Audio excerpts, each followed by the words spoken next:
आपने खुद करनी। क्यों नहीं सिखाते बच्चों को मेहनत करना? क्यों नहीं सिखाते उनको अमली जिंदगी में किरदार अदा करना? अब तो बर्गर फैमिली है, बच्चे छिपकली देखकर चीखे मारे तो अमीर होने की अलामत। तो जिसको छिपकली से डर आ रहा है वो कल जिहाद करेगा, जो काकरोच देखकर चीखे मार रहे हैं वो मैदानों में खड़े होंगे, वो डटेंगे मजहब के लिए, अकीदे के लिए, नजरिए के लिए। आपने तो इन्हें बुज़दिल बना दिया। अल्लाह के महबूब अलैहिस्सलाम ने मेहनत करना, मुशक्कत करना, सब्र करना सिखाया, और फिर हुजूर ने बहादुरी सिखाई अपनी औलाद को, दलेरी सिखाए। बच्चे बाहर लड़ाई हो रही है, दरवाज़ा अंदर से बंद कर लो। ओ खुदा के बंदे, इसे बुज़दिली सिखा रहा है तू, इसे जीना सिखा। बुज़दिल भी कभी जीते हैं? वो तो एक सांस जीते हैं, एक सांस मरते हैं। ये अगर इसका सीना चौड़ा होगा, कुशादा होगा तो इसे जीना आएगा। लेकिन हम वो लाड प्यार के नाम पर और शहजादगी के नाम पर और साहबजादगी के नाम पर जो हशर कर रहे हैं इन बच्चों का, ये बेचारे कमज़ोरों जैसी ज़िंदगी गुजारते हैं। हुजूर की औलाद पाक का तरीका क्या है? सबसे ज़्यादा ख़तरा था जब हज़रत उस्मान गनी का घर बलवानियों ने घेर लिया था, तो दरवाजे पर सबसे ज़्यादा ख़तरा था। मौला अली शेर खुदा ने दोनों तलवारें देकर अपने दोनों शहजादों को, हाँ, इमाम हसन और हुसैन को दरवाजे पे खड़ा किया। फरमाया बेटा कोई तुम्हारे खालू के करीब ना जाना पाए। आप इनको जीना सिखाएं, मैदान में रहना सिखाएं, बच्चों पर वक्त पर बोझ डालें। हमारे एक दोस्त है, लेक्चरर है कॉलेज में और दीनी तारुफ भी रखते हैं, खतीब भी हैं, अच्छे मुबल्लिग हैं। तो कहते हैं वाली साहब ना, बहुत सारे शागिर्द खड़े होते हैं तो अक्सर कहते हैं ओ काका, ओ पुत्र इधर आए ना। तो मैंने एक दिन वालदा से शिकायत की कि मेरी कोई गलती है तो मुझे बताएं, ये ओए करके बुलाना और जब मर्जी डांट पीट देना, ये बात समझ में नहीं आती। तो कहते मैं, अम्मा वाली साहब की तबीयत कुछ सख्त थी तो अम्मा ने कहा को मौका दे के बात करूँगी। वक्त गुजर गया, फिर मैंने कहा, फिर कहा। एक दिन मैंने कहा आपने आज ज़रूर बात करनी। तो वाली साहब आए, मैं साथ वाले कमरे में सुन रहा था। तो मेरी वालदा साहबा कहने लगी पुत्रे कोई गलती है तो दसो, ਉਹਦੇ शागिर्द खड़े होंगे ने तुसी तरा देंदे हो। तो फरमान लगे तेरा की ख्याल है? मैनू नहीं पता। मैंने कहा क्या मतलब? कहने लगे वो सारे ही उसके जी जी करने वाले हैं, कोई एक आध दोए करने वाला हो तो बंदा ज़रा ठीक रहता है। मैं चाहता हूँ ज़रा पक्का हो जाए, पक्का हो जाए, मेरे पुत्र को नज़र ना लग जाए। ओ भाई आप थोड़ा सा ना अपने बच्चों के अंदर ये पुख्तगी लाएं, जहन साजी करें, उन्हें जीना सिखाएं, शऊर दें। फिर एक मिनट में लोग ब्लैकमेल कर लेते हैं। आप यकीन करें कि हमारे दौर में तो लोग चंद सेकंड भी नहीं लेते और फटाफट मान जाते हैं।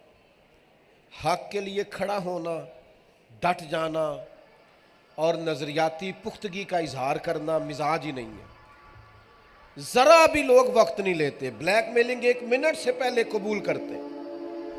बाल लोगों के बारे में कई दफ़ा तसव्वुर होता है कि यह आदमी इतनी जल्दी तस्लीम नहीं करेगा। वो एक पाकिस्तान के बहुत बड़े सियासतदान की मैं किताब पढ़ रहा था, तो वो कहने लगा कि फ़लाँ साहब ने हमसे कहा कि मुझे कुछ लोग ख़रीदने हैं, माज़अल्लाह, अस्तगफिरुल्लाह। तो कहते हैं वो बात चली तो वो कहने लगा यार मेरा तो ख्याल था रेट बहुत ज़्यादा होगा, ये तो जालिम बड़े सस्ते बिक गए। रेट ही कोई नहीं, बिल्कुल हाल ही कोई नहीं। इतनी जल्दी कमज़ोरियाँ मिजाजों में, इतनी जल्दी आप थोड़ा सा अपने अंदर इस्तकामत लाएं। बहुत सारे लोग बासलाहियत होते हैं लेकिन चूँकि इस्तकामत नहीं होती। मैंने जी बड़े काम शुरू किए, मैं कामयाब नहीं हुआ, तो मैं कहता हूँ आप बड़े ना करें, कोई एक ही करें, तो ज़रा सही करके करें, ठीक करें, ज़रा मजबूत करके करें, उसमें मजबूती हो जाएगी। वो हमारे ये उलमा मशाइख जानते हैं, हाजी अबू दाऊद मोहम्मद सादिक साहब रहमतुल्लाह अलैह, तो उनको शहर में बहुत सारे लोग हाजी साहब कहते थे।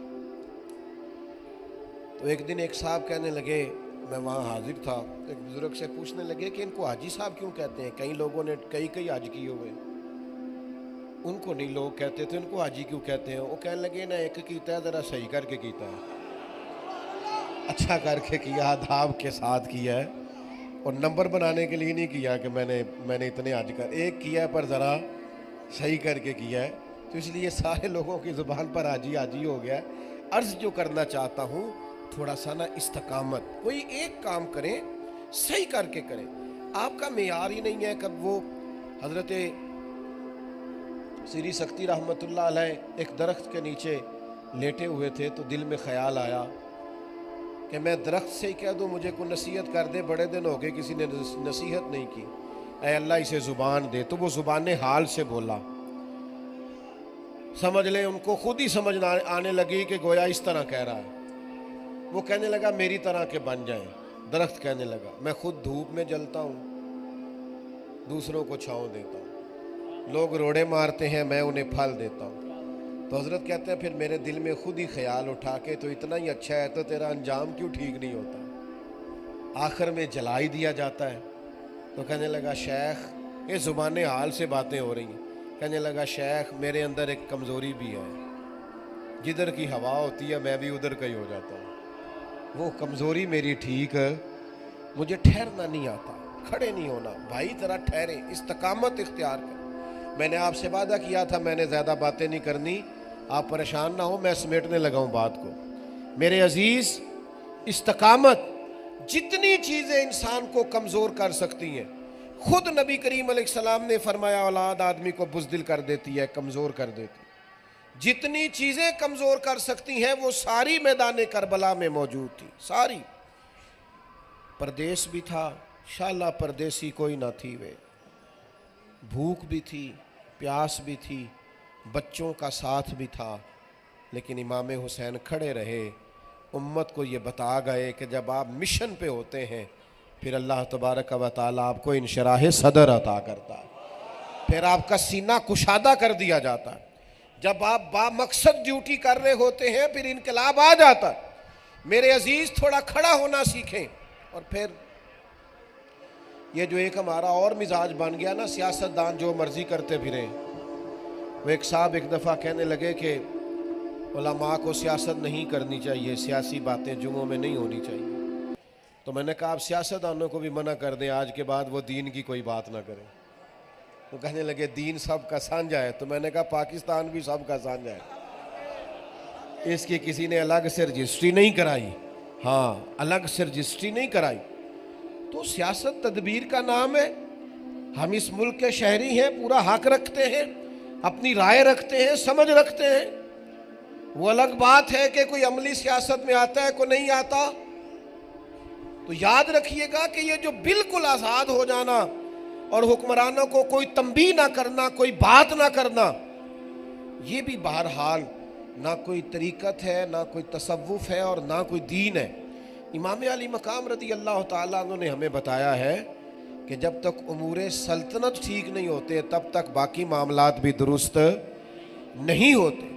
लिहाजा अगर हुकूमतें कोई बात गलत करेंगी तो हुक्म है मुसलमानों को कि वो डट कर उस पर तनकीद करें, इजहार करें, राय दें, कमज़ोर ना पड़ा करें और हक परस्त बने, गिरोह परस्त ना बने। एक पार्टी के हो गए और दरवाजे के सामने दफ्तर भी खोल लिया और अपनों से लड़ाई भी ले ली, और जिसके लिए लड़ रहे थे वो जीत के पता नहीं किस पार्टी में चला जाएगा। इस तरह ना हो, अपने मिजाज में कुछ उसूल बनाएं, कुछ कायदे ज़ाब्ते बनाएं। आखिरी बात, अपनी बात को समेटने लगा हूँ। 9-10 मुहर्रम की दरमियानी रात थी। अमर बिन साद ने इमाम अली मकाम रज़ी अल्लाह तआला अन्हु की खिदमत में अर्ज़ किया कि दो ही बातें हैं, या जंग होगी या बैत होगी, बताइए आप क्या चाहते हैं। तो इमाम फरमाने लगे सुबह बताऊंगा। वो चला गया। हज़रत अब्बास रज़ी अल्लाह तआला अन्हु इमाम हुसैन की खिदमत में हाजिर हुए और अर्ज़ गुज़ार हुए कि भाईजान आपने जो फ़ैसला सुबह करना है मुझे अभी पता है। ये यजीदी फ़िक्र के लोग